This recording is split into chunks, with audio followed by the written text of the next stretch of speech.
2 ans, puis là, tu ne respectes pas ta rotation, ça ne servait à rien. Tu as juste perdu du temps. Fait que voilà. Donc là, après ça, je continue avec mes affaires, puis on va finir avec ça. La dernière étape, c'est là, j'ai 10 blocs de 16 planches. Donc là, j'ai un plan comme ça. Ça, c'est une planche. Là, j'en ai 16. Fait que là, je viens écrire chacun de mes semis dans les espaces. Hein, on a vu ma rotation. Moi, j'ai la moitié de mes blocs, c'est des verdures racines. C'est là que je fais mes successions.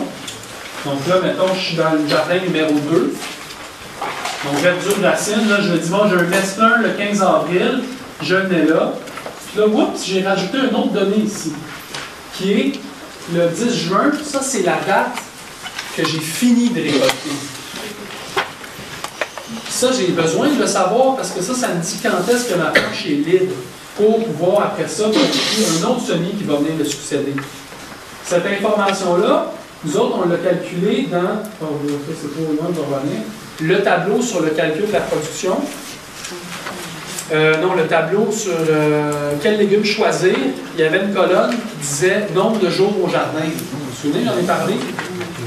Ça inclut le nombre de semaines que je vais récolter une planche avant que la planche soit libérée. Fait que c'est différent du temps de croissance.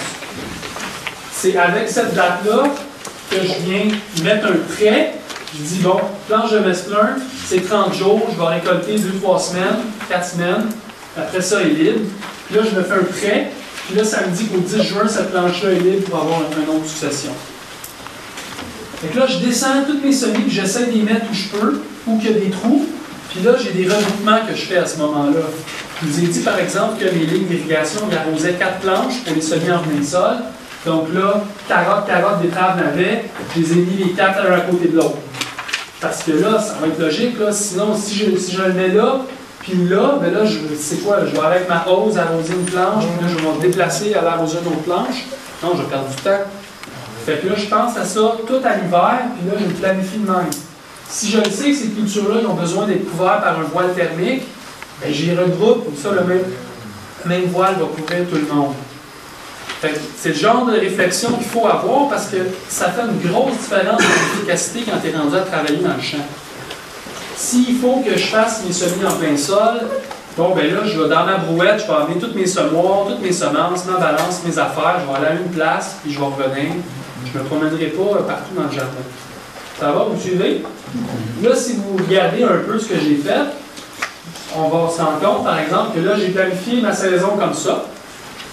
Puis là, il y avait mes épinards. C'est 16 mai, 10 juillet. Non, on va mettre ça ici. 22 avril, 20 juin.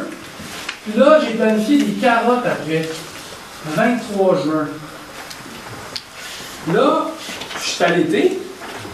Je fais ce que mon calendrier me dit. Puis là, je fais fuck. J'ai pas planifié de temps pour faire un faux semis. Pour faire des carottes en pré-émergence. Fait que là, qu'est-ce qui arrive? C'est que là, je désherbe ces carottes-là avant. Puis là, je suis pas content. Parce que là, moi, je n'ai pas pu m'apercevoir de tout ça. C'est comme tout dans l'aspect.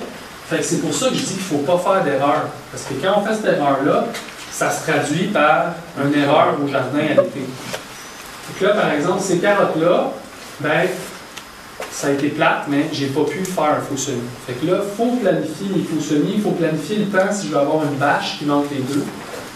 Puis je me donne toujours un assez de lousse, parce que, tu sais, on s'entend, mais ça ne veut pas dire qu'on planifie ça, que ça va arriver exactement comme ça. Donc, vu que je me donne un petit peu plus de temps, je suis pas mal sûr qu'au 1er juin, au 1er août, la betterave, elle va être récoltée, elle va être libre. Ça va. Fait qu'on a fait nos 10 blocs comme ça, puis c'est comme ça qu'on a réussi à faire des successions sur la moitié de nos blocs, qui ont réussi à produire pour 140 000 $ de légumes sur 0,8 hectares, parce que tout est planifié comme ça.